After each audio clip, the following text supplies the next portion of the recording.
faute avec Vévet en matinale. Les gars, nos yeux sont explosés, c'est la première, hein. Pas besoin de le dire, je crois, hein. On voit nos yeux, j'ai vu ta ganache, je suis presque rassuré. On a été un petit peu optimiste hein, sur l'heure. Faut s'y mettre, c'est un rythme, hein. Bon, tu vas bien? C'est vrai qu'il faut prendre le rythme, hein. Quand on l'a plus, faut que ça revienne. C'est clair, on Non, ouais, voit. ça va nickel, hein. T'as les Ça yeux de va quelle nickel. couleur, toi?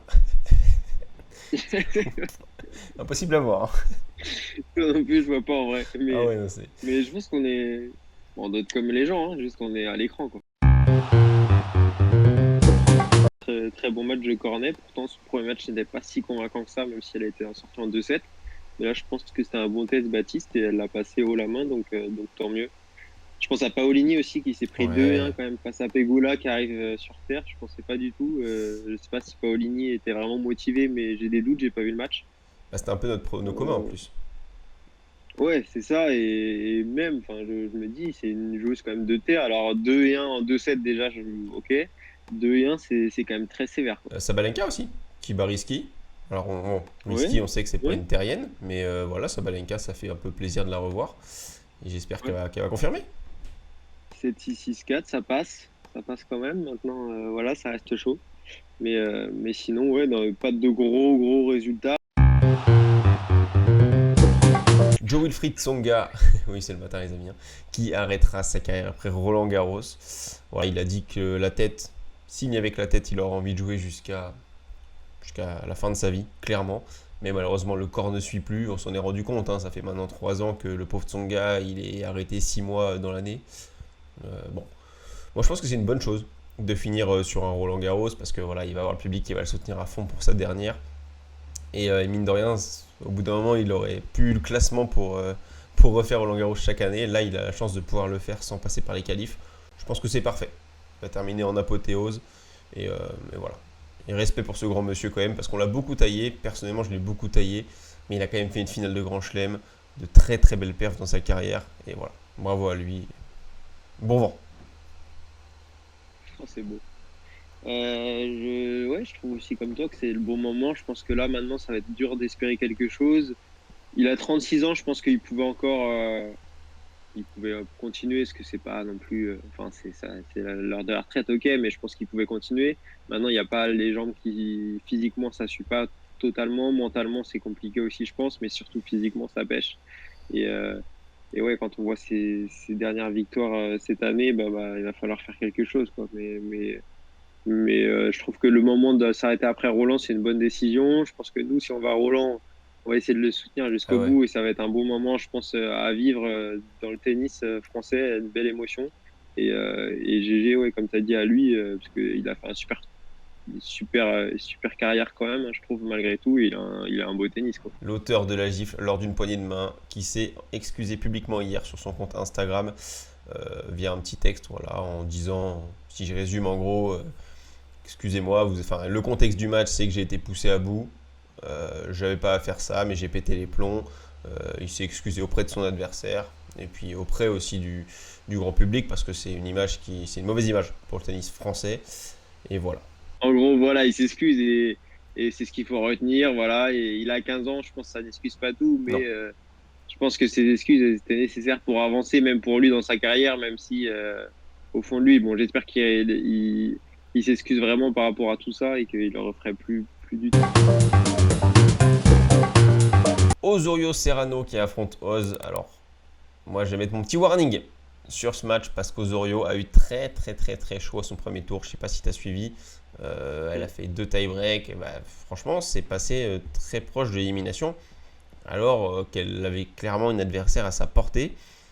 Et je me dis, est-ce que Osorio favorite chez elle dans son tournoi, est-ce qu'il n'y a pas une pression qu'elle n'a pas l'habitude de gérer parce qu'elle est souvent outsider, elle est forte là où on ne l'attend pas. Est-ce que là, dans un tournoi où elle est attendue, c'est pas plus compliqué pour elle et peut-être éviter de la prendre? Moi, j'avoue que je vais pas dessus parce que ça m'a vraiment fait peur ce premier tour. Ouais, j'avoue que ce premier tour est inquiétant. Elle s'en sort quand même grâce à un abandon, mais elle était quand même très mal menée. Mm. Et en face, on a une joueuse, pardon, qui déjà on la voyait pas passer parce à Seguel, elle avait une cote assez Ouais. intrigante en étant ultra favori et du coup elle a bien confirmé en 2-7 plutôt assez safe 6-2 même si le deuxième 7-5 voilà.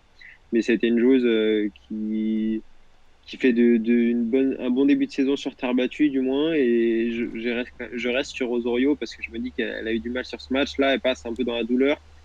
Elle va peut-être saisir sa chance sur le deuxième tour. Donc, je vais sur Osorio quand même pour moi. C'est Sabalenka qui va affronter Anisimova, on l'a dit. Anisimova a roulé sur Yulia Putintseva. Sabalenka était très sereine elle aussi pour son premier tour. Moi j'ai envie d'aller sur Anisimova parce que franchement contre Putintseva je trouve ça très solide. C'est dur de mettre des scores à des joueuses comme Putintseva qui ne lâchent rarement rien même si elles ont une faculté à choke. Là lui mettre 1 et 2 c'est quand même solide. Et on l'attendait à Miami, elle a totalement déçu. Moi, je me dis que là c'est Bogota où elle va se relancer et j'irai sur Anisimova à 2-11. Alors déjà c'est Charleston. C'est bon. Oui c'est Charleston c'est vrai.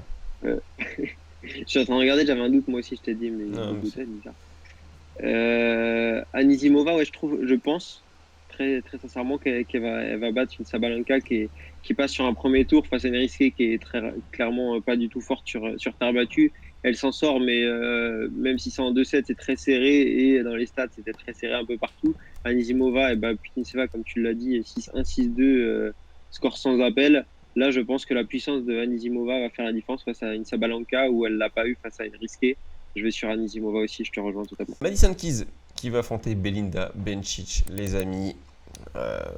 Très belle affiche sur le papier. Compliqué à pronostiquer parce que Bencic a eu très chaud dans ce premier tour face à la chinoise. Keys, moi j'ai du mal sur ce début de saison. L'année dernière c'était très solide. Là, elle redescend un peu là. Elle est beaucoup moins performante. Moi je touche pas. Honnêtement, je touche pas. Alors là, c'est typiquement le match sur lequel il y aura beaucoup de coups directs, beaucoup de coups gagnants. Je pense que ça va être ce match-là, en termes d'intensité-là, ça va être le seul qu'il va y avoir dans la journée, en tout cas en WTA. Maintenant, c'est deux styles de jeu un peu similaires, même si Bencic a peut-être plus de sécurité dans son jeu et Keys un petit peu moins habitué à la terre.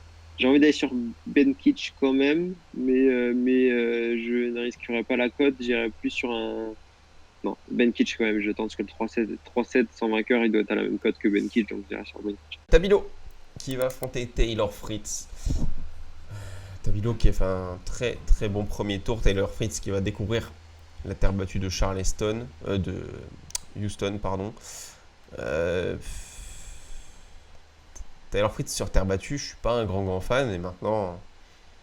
Est-ce qu'il aura besoin de ce pré-match pour se mettre en jambe? Moi je pense que le set de Tabilo peut être tentant sur la forme et sur le fait que Fritz va avoir du mal à se mettre à changer de surface comme ça face à un vrai terrien, un pur terrien. Je trouve que le set peut peut-être être tentant. Après la victoire de Tabilo, je sais pas quand même. Juste sur le set perso, set de Tabilo. Ouais, moi je vais sur la victoire de Tabilo. Ah carrément. Je trouve que c'est quand même la journée où il y a plein de trucs qui sont très intéressants à prendre. Ah Pour bah, moi, clairement, ça faisait longtemps qu'on n'avait pas une journée comme ça où il y a plein de petits trucs à prendre. Perso, j'aurais pu faire un combi fun là, très sincèrement, avec plein de trucs dont je suis plutôt confiant avec des grosses cotes.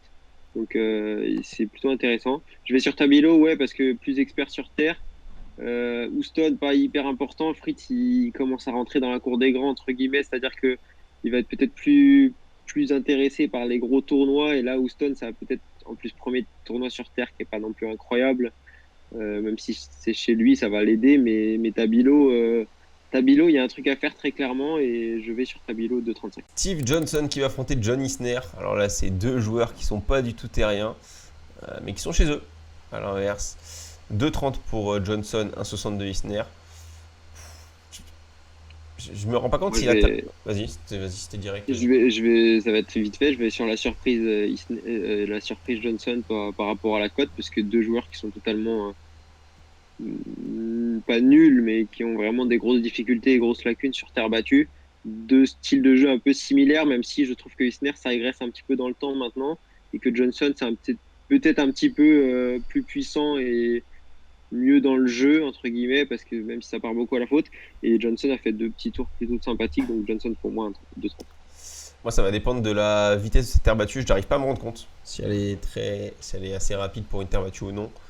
Parce que quand même, la première d'Isner, si elle passe, elle peut vraiment l'aider. C'est un mec qui n'est pas bon non plus sur terre battue. Peut-être un nombre de jeux. Je vois pas une branlée pour l'un ou pour l'autre dans tous les cas. Félix Auger-Aliassime qui fait ses gammes avant d'aller jouer Monte Carlo chez lui. dans sa petite demeure. Il va affronter Alex Molcan. Attention au match piège. Je me dis que Auger-Aliassime a fait un petit match sur terre. Je pense pas qu'il va vouloir forcer, parce qu'il va surtout pas vouloir se péter pour les futurs Masters 1000 qui vont s'enchaîner en plus après avec Roland Garros. Donc j'irai pas toucher un Auger-Aliassime à 1,33. Franchement, trop compliqué. Pourquoi pas peut-être même Molcan, qui a déjà eu pas mal de bonnes références sur terre, qui lui, à l'inverse, va vouloir battre un top 10. Ouais, il va être ultra motivé. C'est un joueur qui lâche rien. Peut-être Molcan avec la piécette. Ouais, j'avoue que Molcan est très tentant, 3,27. J'ai du mal à voir Auger-Aliassime rester dans ce Marrakech du rire encore un tour. Très sincèrement, je pense que les grosses têtes de série vont tomber bientôt. C'est-à-dire que VDZ, il va pas tarder à tomber aussi, on va en parler après, mais Molcan 1,7, et je vois juste Antoine qui est en train de le dire aussi, j'irai sur Molcan 1,7 très sincèrement et je le sens vraiment très bien. Ok, je vois Garin très sincèrement, il n'y a même pas besoin d'argumenter. Regardez Garin sur terre, même s'il fait rien face à un Thompson qui est très dégueulasse, très clairement pour mon avis sur terre. Garin, j'argumente pas plus. En bas, c'est peut-être un peu plus intéressant. Alors vous allez peut-être avoir peur. 1,44 Carbales, Souza qui passe face à un Delbonis qui fait le camp totalement sur son terrain. Souza qui peut à tout moment tancher. Je vois Carbales qui est bien expert et je vois Carbales faire son petit match. Et 1,44, ça me confirme. Rideau oh, il a dépassé un peu. Carton jaune. Bah, ouais, mais j'ai repris un petit peu mon temps. À chaque fois, je perds 2-3 secondes et je bégaye au moment de faire des dédicaces. Je reprends un petit temps là-dessus. C'est vrai. Avec Garin qui affronte Thompson, t'as tout dit. Garin, c'est un terrien. Thompson, ça ne l'est pas. Je vois aucun avantage si ce n'est qu'il est à domicile. Bref, Garin va rouler sur la fraude Thompson. Et Tiafoe. Il n'est même pas à domicile, pardon, mais pas à domicile. Oui, en plus, c'est vrai, il est australien, je confonds à chaque fois. Et Tiafoe qui va affronter Cuevas. Cuevas, c'est un terrien, certes, mais Cuevas, c'est Papy Cuevas. Je pense que les déplacements et l'abnégation de Frances Tiafoe vont faire l'affaire. Il va venir à bout de Cuevas. Lui, il est à domicile. Ça fait une cote à 1,96 au total et je valide. Merci beaucoup les amis de nous avoir suivis pour cette vidéo YouTube. On vous donne rendez-vous demain pour une nouvelle émission Twitch et un replay YouTube. N'hésitez pas à lâcher votre petit pouce bleu les amis, ça donne beaucoup de force, et à partager un maximum la vidéo YouTube. Voilà, et nous on se dit rendez-vous demain avec la bonne humeur au rendez-vous. Ciao les amis.